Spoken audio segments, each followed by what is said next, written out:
Modi hat trick పక్క జూన్లో ప్రమాణం చేసిన వెంటనే వికసిత్ భారత్ యాక్షన్ ప్లాన్ కిషన్ రెడ్డి. రాబోయే 5 ఏళ్లలో 3వ అతిపెద్ద ఆర్థిక వ్యవస్థగా ఇండియా. 3 దశాబ్దాల తర్వాత దేశంలో మోదీ నేతృత్వంలో సుస్థిర ప్రభుత్వం, కర్ఫ్యూలు, బాంబు పేలుళ్లు లేని భారతాన్ని నిర్మించాం. ప్రపంచంలో పాకిస్తాను ఏకాకిని చేశామని కమెంట్. బట్ ఇది మాత్రం వాస్తవంగా మనం మాట్లాడుకోవాలి.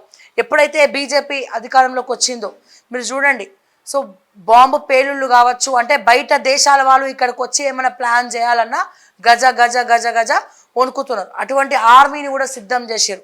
మెంటల్గా కావచ్చు, ఫిజికల్గా కావచ్చు, ఎటువంటి దాడులు, బాంబ్ బ్లాస్ట్లు కూడా జరగకుండా చూసారు ఈ 10 ఏళ్లలో.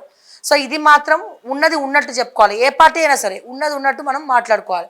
సో ఇవన్నీ కూడా బీజేపీ ఎప్పుడైతే అధికారంలోకి వచ్చిందో అప్పటి నుంచి క్రమక్రమంగా ఇవన్నీ కూడా జరగడం ఆగిపోయినాయి. అంతేకాదు భారతదేశం గురించి, భారతదేశ చరిత్ర గురించి ప్రపంచ దేశాలు చెప్పుకునే పరిస్థితికి మనం ఎదిగినాం.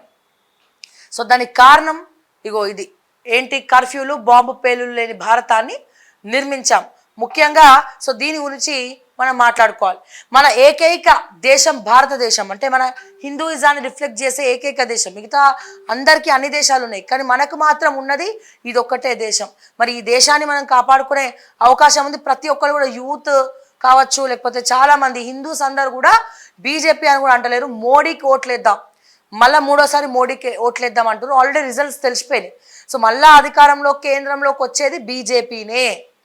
సో మరి బీజేపీ మళ్ళీ అధికారంలోకి వస్తుంది కాబట్టి ఇప్పుడు ఏమవుతుంది, ఇక్కడ తెలంగాణ రాష్ట్రంలో కూడా ఈ పార్టీ అధికారంలో కొనసాగదు అంటున్నారు.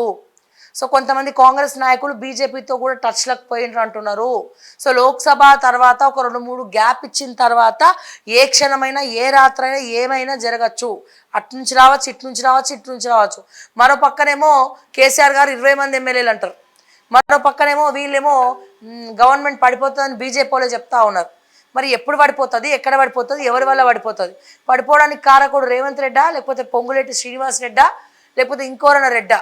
సో ఎవరా రెడ్డి అనేది ఒక క్వశ్చన్ మార్క్, ఎక్స్క్లమేటరీ అనేది అర్థం కావట్లేదు. బట్ వీళ్ళు మాత్రం ఈ బహిరంగ సభలలో మాట్లాడుకునేది వీళ్ళు టచ్ ఉన్నారు, వాళ్ళు టచ్ ఉన్నారు, ఇది పడిపోతుంది, అది పడిపోతుంది, మీరు కొట్టుకొని మీరు పడిపోతే మాకేం లాభం, ప్రజలకు ఏం జరుగుతుంది, ప్రజలకు ఏం చేస్తారు అనేది చెప్పుకోవడమే కదా ఫైనల్గా మీరు మాట్లాడాల్సింది.